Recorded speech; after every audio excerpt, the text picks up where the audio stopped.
Welcome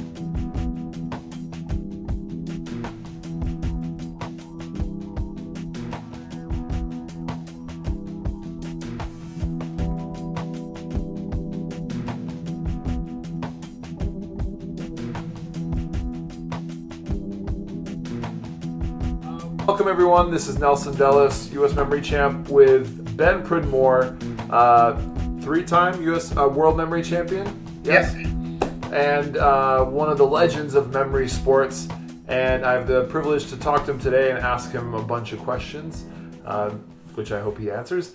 And so, Ben, how you doing?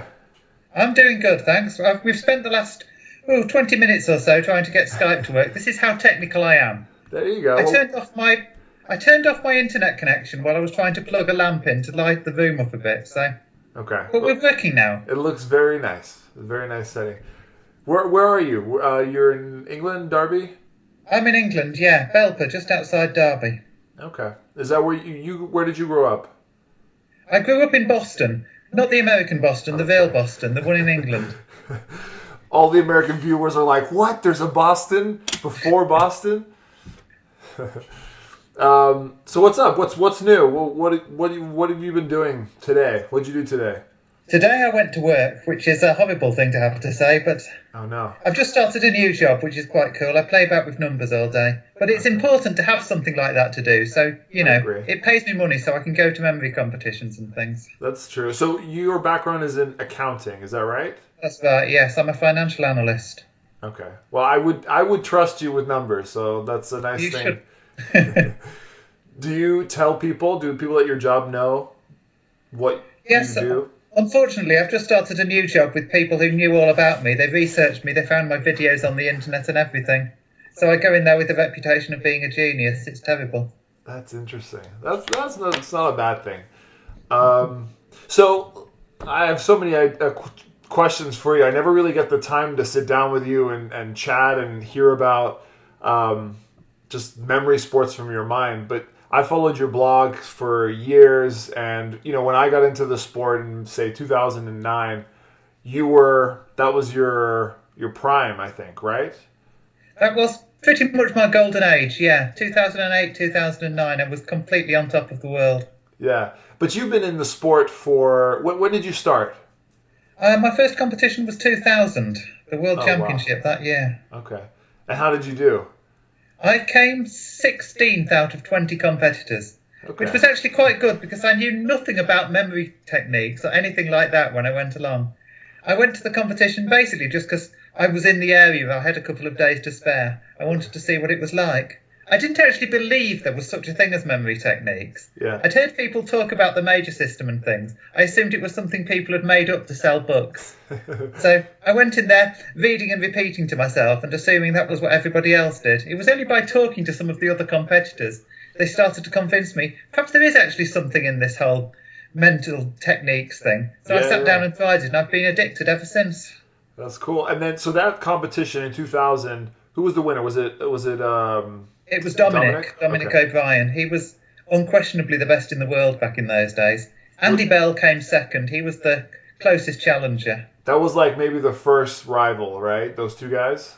Yeah, they were arch rivals back since the mid-90s, I think, when Andy first came along in 95 or something. Okay. Dominic, of course, was the champion right from the start. Yeah. In 91, he'd won it comfortably by miles every time.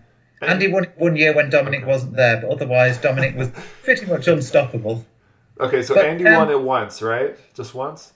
Andy won it in 98 when Dominic wasn't there. Then he finally got his act together in 2002 and he blew everyone away. And he won that year and also the next year after that. Okay. Interesting. Yeah, we had him at the Extreme Championships a few years ago, and I'd seen a couple videos, but for the most part seemed like an enigma. Like, I didn't really know much about him, but he's a cool guy. He's a real character. Back in 2000, when I first met him, he had long hair in a ponytail. He was really stylish, and nice. The other competitors were all wearing business suits and things in those days because it was a very swanky kind of posh competition. Yeah. Andy, of course, would be wearing jeans and a t-shirt. He was the rock and roll world memory champion. That's how he described himself. Very cool. And so, like, when you went in there, what kind of Was it the same 10 disciplines? I think there was poetry as well, right? There was poetry. There was no Abstract. There was no oh, let me think. What's the word? Historic dates. There were just Oh. 9 disciplines then. Historic dates came in a couple of years later, I think. And then, so they had abstract images too? There were no abstract images, no. Okay. It was just 9 disciplines. I see. There had been images, which was photos being projected on a screen with an old-fashioned slide projector, but they couldn't get the technology to work, apparently, so they dropped that a few years previously. Interesting. Okay. And It's then, a different age, it really was. yeah, and then the spoken numbers was what, 2 seconds every digit? Broken numbers was 2 seconds, yeah, one every 2 seconds. Gunter Karsten did a perfect 400 that year in the year 2000. That's why they had to increase it to one every second. It's become too easy. That's crazy. And then the poetry, how did they score that? Do you remember?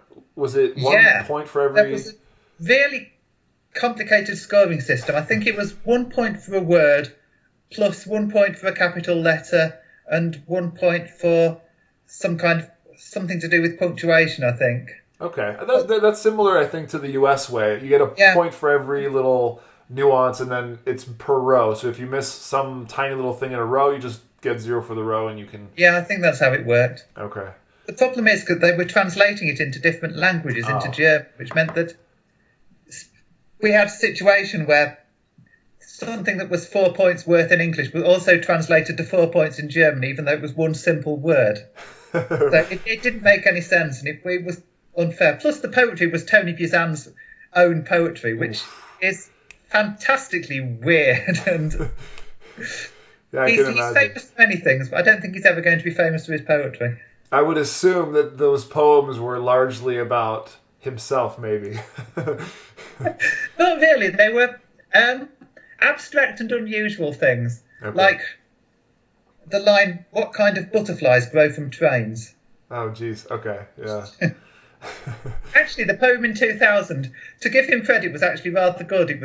I still remember part of it now. It was "Our Old Clock" or something like that. It was a traditional sort of English, talking about your childhood kind of thing, about a clock and telling time and that kind of thing. It was rather a good poem, actually. Okay. This stuff isn't, but that one was actually, I really liked that one. And I got the top score in the poem that year, which was really what got me hooked to start with. Yeah, just for a few years, actually, I had a reputation as being the one who was good at poems. Good at poems. In memory competitions. Interesting. Then the likes of Astrid Plessel came along and who sort of blew everybody away with poetry scores, and I never quite recovered from that. There was just that brief time when I was the one who was good at poetry, and if I could learn how to do numbers and cards and things, I might go on to do something good. Yeah. And then, so when did you start training? So I'm guessing after that competition, you were probably really pumped, and then started learning some of this stuff? Yeah? Yeah, actually, it was the night of the first day of the competition. The World Championship was a 2-day thing in those days. Okay. After the first day of competition, I went out, I bought one of Tony Buzan's books. I learned about the major system. I drew up a list of images for memorising cards. I sat down and practiced it that night. Wow. And so that was the day I started practicing. Got it. So then, how did you perform in... so there was a point where you started doing your bend system stuff, right? What year was that? That was 2003. Okay. So pretty soon after. Yeah, it's early in 2003. I sat down and worked out. It started out just being a 1,000-digit system as opposed to the 100 that I used to do. And then I decided I'd expand it a bit. I'd bring in an image for every 2 cards and for every 10 binary digits as well and make some kind of master system. It was sort of a strange moment of inspiration that I got there. And I sat down and worked on that for about 6 months. And I'm always curious. I mean, because now there's the 2-card system and 3-digit system for numbers is pretty standard. Back then, though, was anybody talking about it? Was anybody trying it and failing? Did anyone have a system like that at all? I don't recall anyone ever mentioning the possibility of a 2-card system until I decided to do it. Interesting. I'm sure somebody had the idea before. I'd never heard anyone try it before. Yeah. It was new, it was exciting. I know nowadays people take it for granted, everybody does it, but back then when I said I was having an image for every 2 cards, everyone was somewhat blown away by even the possibility of it. I mean, that must be a cool thing for you to feel like you created, you had an idea that nobody in the entire world had thought about, right? And it is quite cool, yes. I mean, looking at it in perspective, I'm just sort of a step along the way to the wonderful things that people are doing with memory nowadays. But it was good to be sort of that step, to be a pioneer in that kind of way. I liked it. Yeah. I mean, I used to complain at first when people started calling it the Ben system. I said, that's a stupid name. I hate it. Don't do that. But then people stopped saying it, and I realised I actually did quite like it. So ever since then, I've encouraged people to say the Ben system. Yeah. No, I mean, I've spent so many hours sitting down convincing myself that I'm going to come up with the next Ben system, something that nobody's thought of before, but it's tough, man, and I have nothing to show for it. So I think that's really cool. It's a cool thing to own. It gets tougher and tougher as people get better and better. Yeah. You have to really go mad with systems nowadays to do something new and exciting. I know. What are your thoughts on this shadow system that Alex and Lance and Johannes kind of use? I'll be brutally honest with you, I don't understand it. Okay. I've tried to understand what Lance is talking about when he goes on about his shadow system. I've read the things he's posted on the internet at length. I still can't quite get it to click in my mind what on earth they're going on about. Yeah, the Lance's explanation is a bit tricky, but Alex explains it pretty well. I mean, the idea is just using variable images per location, so it changes a lot. It's an interesting idea. I mean, if it works for you, do it. That's what I've always said to people. The thing about memory techniques, as I've said over and over again in the last 15 years, is different people's brains work differently. Yeah. You know, if you can come up with something that's good for you, then that's great. But that doesn't necessarily mean that anybody else is going to ever be able to do it. Right. Yeah, that's exactly it. And even if you may be doing something simpler than what's out there, and it may be the thing that sets you a world record. It's really what is your comfort and what you practice the most, you know? Yeah, absolutely. There's people out there who still use very simple systems and do amazing things with them. Yeah, because the thing is with these larger systems, right, you have to spend more time learning them because they need to be natural. It can't be like you're trying to figure out what this represents. It needs to be instant.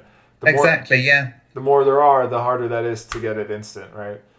Yeah, it's practice, you know. There's still nobody found a way around sitting down and practicing. No. Nobody's going to win the world championship without sitting. I do get asked questions quite a lot still by beginners. They think I've got some secret method I can teach it to them and snap just like that. They can memorise a 5,000 digit number without any effort. Yeah. Unfortunately, no. It takes work. Yeah, that's true. So I'm fascinated by the history stuff, and you've been around long enough to know all these stories. I hope you don't mind talking about it. I always love to talk about history. I am the old man of memory competitions nowadays. So whenever we get together in a pub after a competition or, you know, in a cafe during lunch break, I always go on and on about the olden days of memory competitions. I think that's my role in these things nowadays. Yeah, you should consider writing a book about just the history of the sport. Have you thought about that? To be brutally honest, I've got to stop saying to be brutally honest. That's like one of my stock phrases. I say it even when it doesn't mean anything. It sounds good. In America, we never hear it, so it's good. Again. I've just realised I'm saying it. Anyway, as I was about to say, a few years ago I decided to sit down and write a book. It was going to be called Naughty Memories, as in Noughty, a complete history of memory competition in the 2000s, in the noughties. But I never got really past the first chapter. One day I'll sit down and finish it, maybe. But that was the golden age of memory competitions, and it needs a proper book about it. I agree. Yeah, I would read that. I would buy that. So what else? So then you started working on the system, the Ben system, in 2003. But did you use it immediately, and did you see a dip in your score, or did you wait a little bit and then? Yeah, I started using it immediately. I didn't want to carry on using the old system at the same time as I was working on the new one. I just wanted to get the new one in my head as quickly as possible. And yeah, my scores, especially in things like speed cards, went downhill fast. And, you know, it gradually picked back up again once I got more familiar with the images, with the system. Got it. It was actually quite a long time before speed cards I was able to get back to the level I was before. Yeah. Using the new system. With the longer ones, it worked a lot better with the hour-long disciplines, which I practiced a lot in those days. I was 12 years ago, I was mad at practicing. I was spending every waking hour practicing. I never quite got back to that level after I won the World Championship the first time in 2004. But before that, I was really dedicated to getting things clicking in my head. It's tough. When you win, it happened to me too. Like, it's hard to keep that going. You can maybe do it a couple more years, but then it's never the same. Yeah, I think it happens to everybody. I mean, after I won in 2004, my motivation went flat completely. I sort of struggled my way back eventually. It took me a couple of years. I got back up to the top levels just because I was still finding it exciting. But since really 2008, I won again the next year, 2009, but I was basically coasting on the work I'd done previously. I hadn't improved at all. I was lucky to get through and win again. And since then, I've just never been able to sit down with the dedication I have and get back into it, which is quite sad. But it's still fun to watch the amazing things other people are doing, so wildly surpassing anything I ever achieved in the past. But let me talk about that for a second, because I'm experiencing a similar thing, like really badly. It's hard. It's hard to accept the fact that you used to be able to sit down and motivate yourself, and here you are. You know, you and I, we're wiser, we're older, we have championships under our belt. You think we know that we can do it, we've done it, but there's just something you can't. I don't know what it is. It's exactly. If I could pinpoint it, you know, that could be a great breakthrough, and I could do something about it. Yeah. All I can say is that, you know, it affects everybody. Dominic O'Brien said to me, you know, he just can't motivate himself to sit down and work on these things anymore. I'm sure it's the same for everybody else who's won the World Championship or the US Championship or anything in the past. Yeah, it gets to you in the end. Yeah, yeah. So then, after you started using and seeing good results from your system, was it you and Andy? Were you guys the two then? Because I guess Dominic had bowed out a little bit. Dominic had bowed out a little bit, yeah. I mean, when Andy won it so spectacularly in 2002, I think everybody said, "Oh, Dominic's had it. He's passed his best." 2003, the World Championship. That year, it was in Malaysia. It was in November, I think it was. It's still one of my absolute all-time favourite memory competitions. I loved it. Is that the one that there's a documentary about from the BBC? No, I don't think they made a documentary that year. Okay, I'm thinking about the one with Ed Cook running in the mountains. That was later. That was 2007. I see. Okay. 2003, there was Dominic and Andy. There was Gunter, who was always close there. There was Dr. Yip from Malaysia, Yip Sweet Tree. He was one of the big names in those days. That was the dictionary guy, right? That's the one, yeah. He memorised the Oxford English Dictionary. He actually didn't come to the World Championship that year, which is strange because it was basically in his hometown. But he always said he only came to these competitions because he brought his little students along. He'd have sort of hordes of young Malaysians following after him. So he felt he didn't need to come to this one, but he always did so well. But there was also Jan Foreman, who was Danish-German. He was a great guy. He was a lot of fun to hang out with. He's a comedian in his real life, so he was always a life and soul of the party. Sure. And there was the newcomers. There was me, and there was Astrid Plessel from Austria. So there were the six of us. So we were all fighting it out all the way through this competition. Andy won it in the end. Astrid came second. I came third. But the whole epic struggle between it. Yeah. It was like the beginning of a new era of competition. I can imagine, yeah. And was Ed Cook there yet or not? Not yet? No, Ed had competed for the first time in 2003 at the Mind Sports Olympiad competition. Got it. And actually, he did come to the World Championship. I was wrong there, yeah. Ed was there that year, yeah. He was just beginning. Got it. And then, so when did you finally win? Was it 06? I won the next year, 2004. Okay, nice. Single-handedly, or was it like close? No, I won by absolute miles in 2004. It's Gunter hadn't been training. He was well off form back that year. I think he came ninth in the end. He was a long way off the pace. It was me against Astrid basically. Andy sort of had been going off on his own, organising his own competitions, falling out with the organisers, and he turned up to the World Championship after all, but he hadn't been training at all, so he wasn't really in the running either. It was basically me against Astrid, and I won it pretty clearly by a fair distance in the end. Nice. And so I remember Andy talking about that with me when he came to the XMT, that he tried to do a competition similar in the sense that it was like different than the World Championships. Yeah. Were you there? Did you go to it? I went to it, yes. Okay. The Memory World Cup, it was in Germany. And what was the premise? Like, how did it work? Do you remember? I think you broke up a bit there. What were you asking? Oh, just how did it go? Like, how did it work? It was the idea about it was that it would all be numbers and cards. There wouldn't be anything like words or names and faces and things. It would all be the kind of things that you do with memory systems. There were longer recall times so that you weren't sort of struggling to recall in a fixed time. You basically had as long as you could possibly need. And so it was all about that.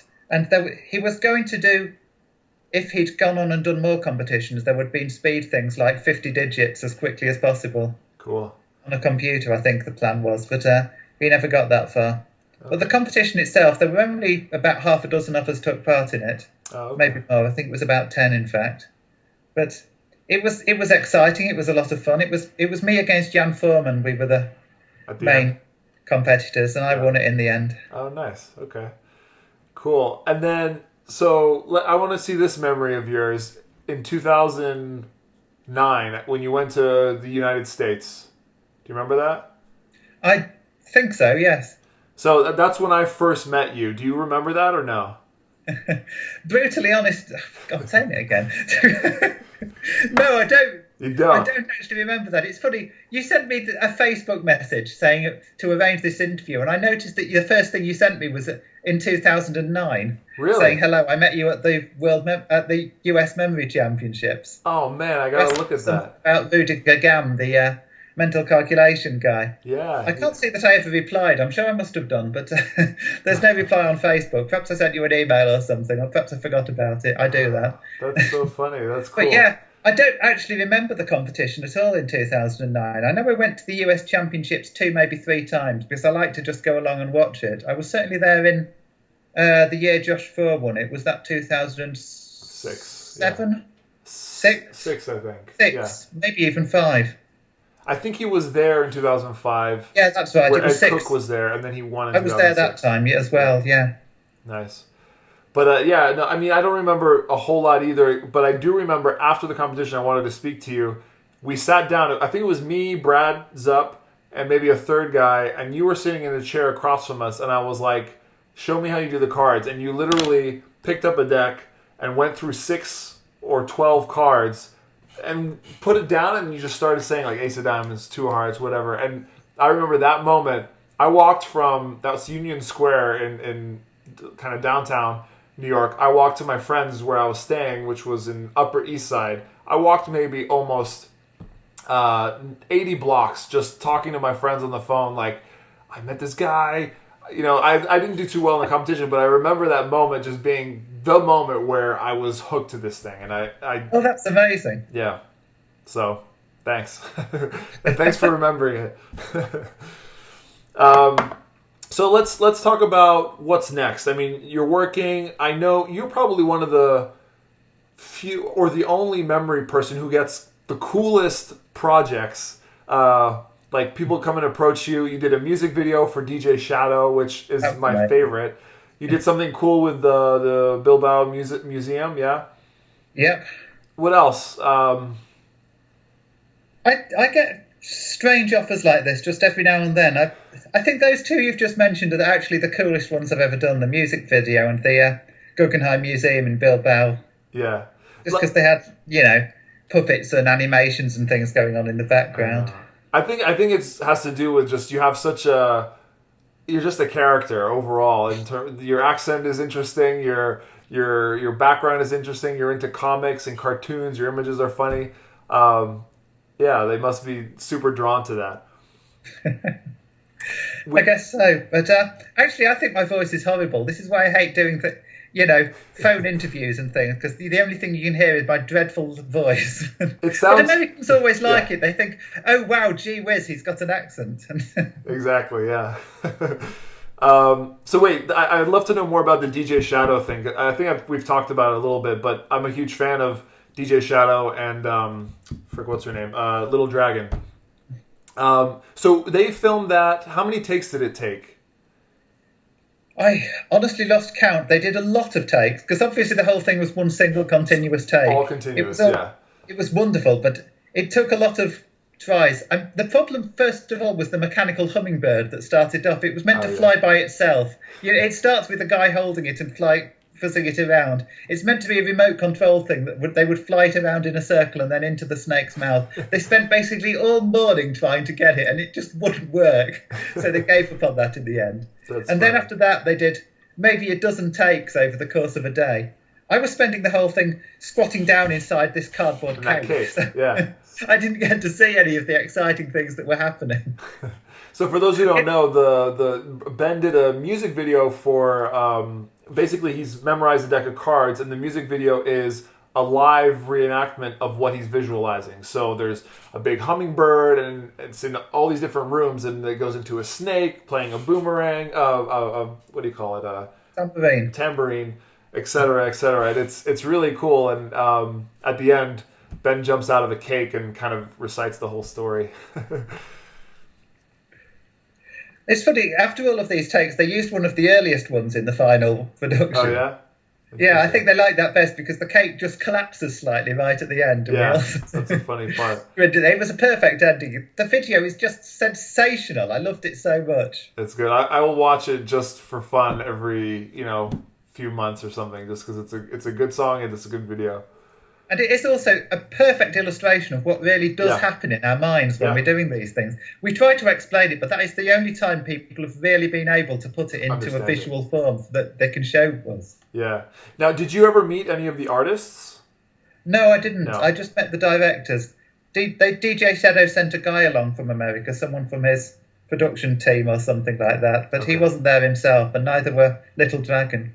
And who was the person, whose idea was it? I mean, did DJ Shadow know about this and he was like, we got to get Ben?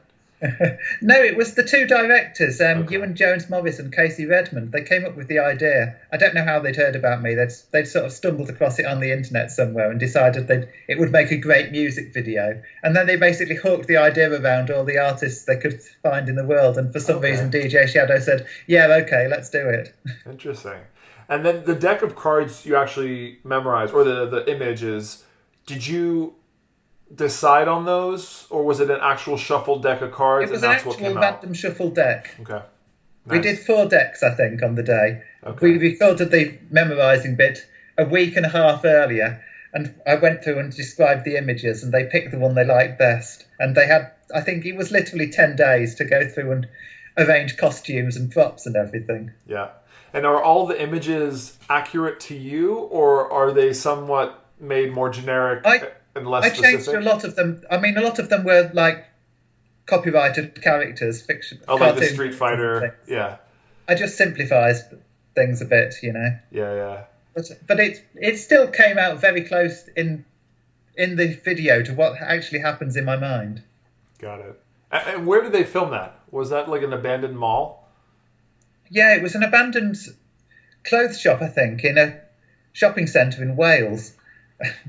We go around the old storerooms, and there's escalators, there's coloured lights and things. It all looked very good. Yeah, I love it. It's good. That's cool. So then what's up with you now? What's your plan, right? So you're working. You didn't make it to the championship last No, I couldn't come to the World Championship last year. I just haven't got any money. I still haven't. It's so far, I know. It's a lot of money these days to get out there. It is.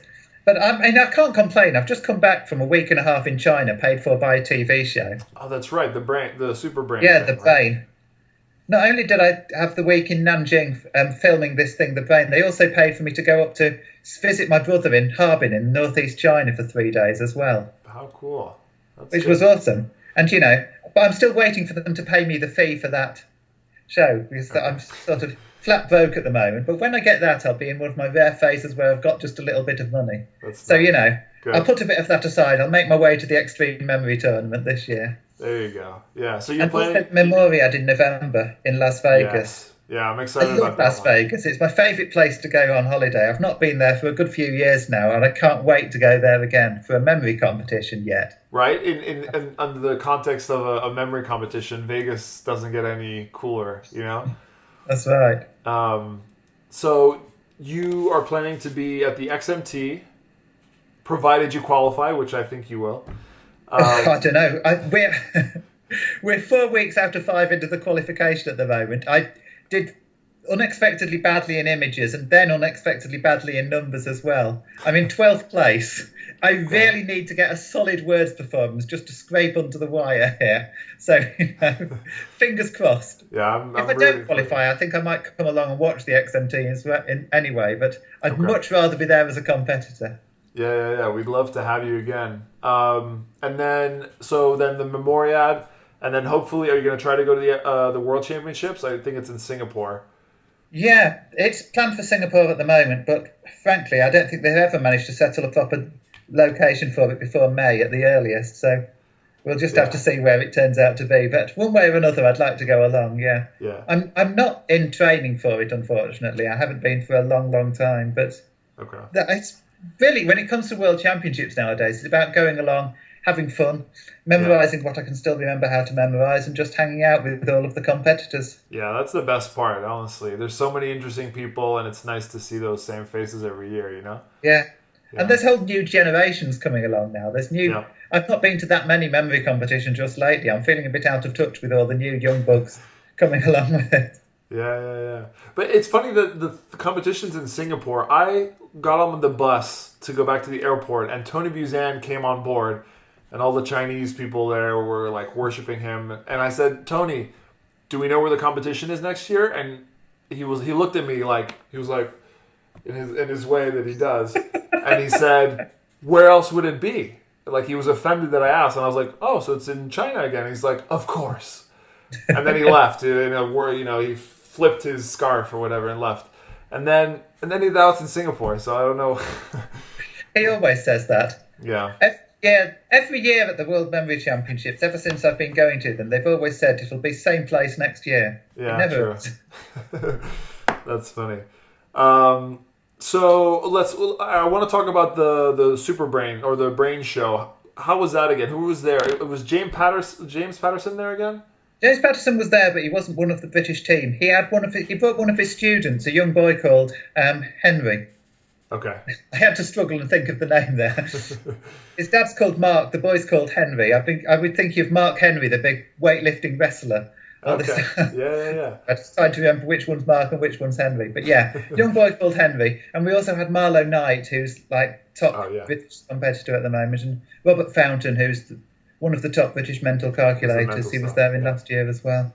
And what was your task this year? Can you tell me? Or My task this year was really cool. It was defusing bombs. We had that's cool. 100 explosive devices marked with 4 different coloured tapes. And half of them you have to cut the blue wire to defuse it, half of them you have to cut the red wire. Oh, no. So we had to memorise which ones were which, and then they laid them all out in a random sequence. And my opponent started at one end, I started at the other. We had to race along the line, cutting wires until we met in the middle, and whoever got the most right was the winner.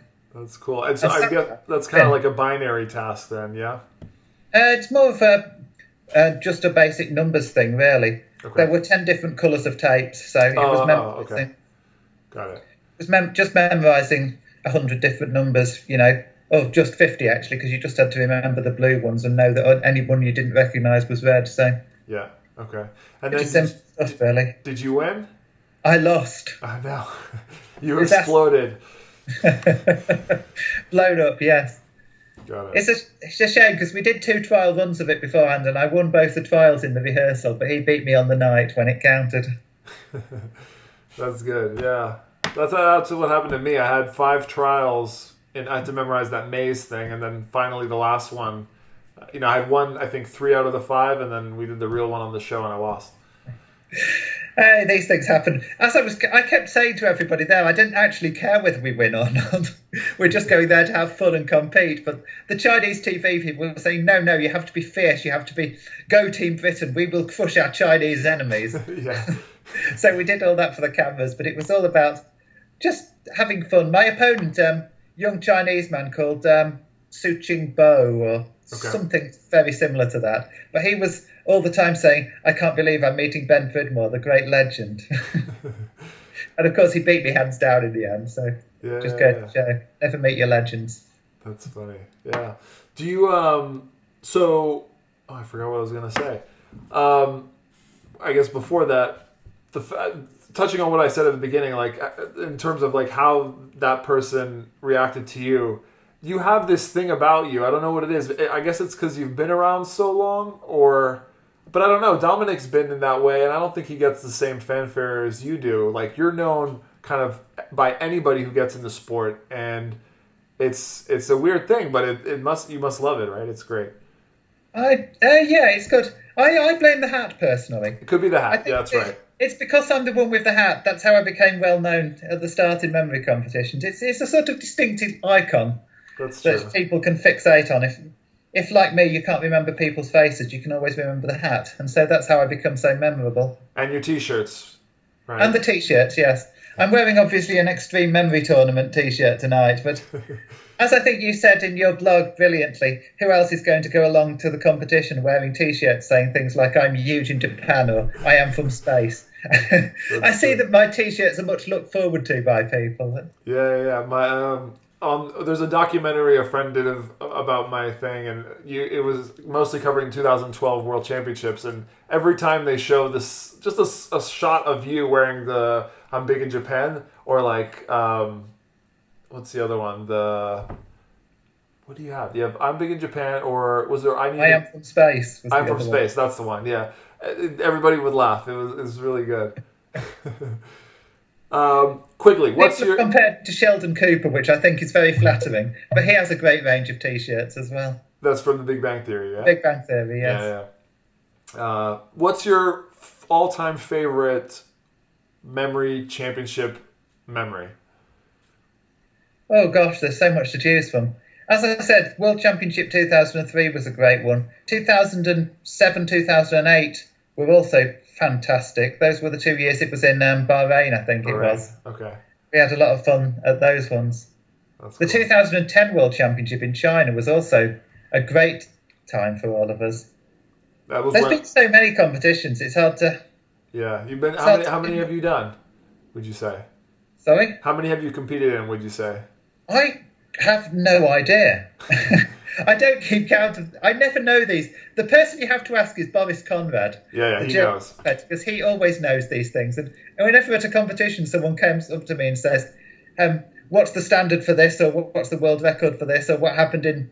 I say, I don't know. Go and ask Boris. He always knows these things. So. Yeah. But I think I've competed in more memory competitions than anyone except Boris. That's the record I have now. Okay. But I don't remember the one number it is. We'll find it out. I'll look on the stats page. A couple more questions and I'll let you go. This one. Do you have any ideas for getting faster at speed cards? Well, personally, you don't have to share them. I'm just curious if you have an idea and you maybe want to play with it. I wish I did. Really, all I can do is... I know if I get properly in practice, if I'm doing speed cards on a regular basis, I'm around the 20-second kind of mark. Yeah. And that's as fast as I think I can get. But, my only idea when it comes to these things nowadays is to keep practicing, keep getting a little bit better. Yeah. I know a lot of people are becoming stupendously fast very quickly. Yeah. It's funny. I always say that once one person has set a benchmark, once somebody's done a pack of cards in 40 seconds or 30 seconds or something, everybody else can get to that point so much more quickly because now they know it's possible. It's crazy. I've seen this all over the years, and now we're getting down to 17 seconds or something. Yeah, but the thing is, I was talking about this at the championship. What you just said is exactly on point, but there's an added thing, is that people who have been in the game for a while, it doesn't make it easier for us to get to that point. Necessarily. It's easier for the new people to start and get to that point. We're so ingrained in our ways and the mindset of like, I can do a deck of cards in 25 seconds, that to suddenly say, oh, now I can do it in 18 seconds, it's like, I don't know. I know, it's. I'd love to know a way to get around that. I've thought of going and seeing a hypnotist and having him sort of crank out my brain or something like that. But I'm too sceptical about hypnotism now because I don't believe that properly exists either. But perhaps one of these days someone will convince me. Someone will come up, swing a watch in front of my face. You're feeling sleepy, and then bang, just like that, I can memorise a pack of cards in 15 seconds. Yeah. Damn, we got to find that guy to do it to us. Last question: is there a comeback hiding within that hat? Is it coming back? Is Ben Pridmore going to be a world champion again? I would love to be world champion again. I'm turning 40 this year. Okay. I'm getting old, I would like to be able to prove that your brain doesn't actually die out as you get old. All right. And I think it was Phil Ash said to me, I won the world championship in my 20s, in my 30s. I could be the first person ever to win it in my 40s as well. Every decade. A whole sort of 3 decades. So that is a target, but I need to overcome the whole motivation thing and the whole everybody being better than me thing. That's a pretty big thing I have to overcome. Yeah, there's a lot of... If I can find a way to do it, I will try to be world champion again. All right, well, I'm rooting for you. I would love to see you back on top. It would be a very cool story, and it would be the awesome ending to your book. Right? I don't like the idea of reaching the ending, Okay. End of part 1 of the book, maybe, yes. And then we go on to greater things. And then when I'm 97 and winning the World Championship for the 93rd time, it'll be held once a year, obviously, by that point. Yeah. Then that could be the end of the book. Win once a decade, and you're good. Well, all right. Thank you for your time, Ben. It's been an honor. I love hearing your stories. I'm sure you have a million more, but I can't keep you for more than the time that I have here because people are going to stop listening. But or maybe not. Listening to me ramble. I hope some of it made some kind of sense to someone. Definitely. Yeah. So we hope to see you at the XMT, and thank you again for your time. Ben Pridmore, everyone. Thank you.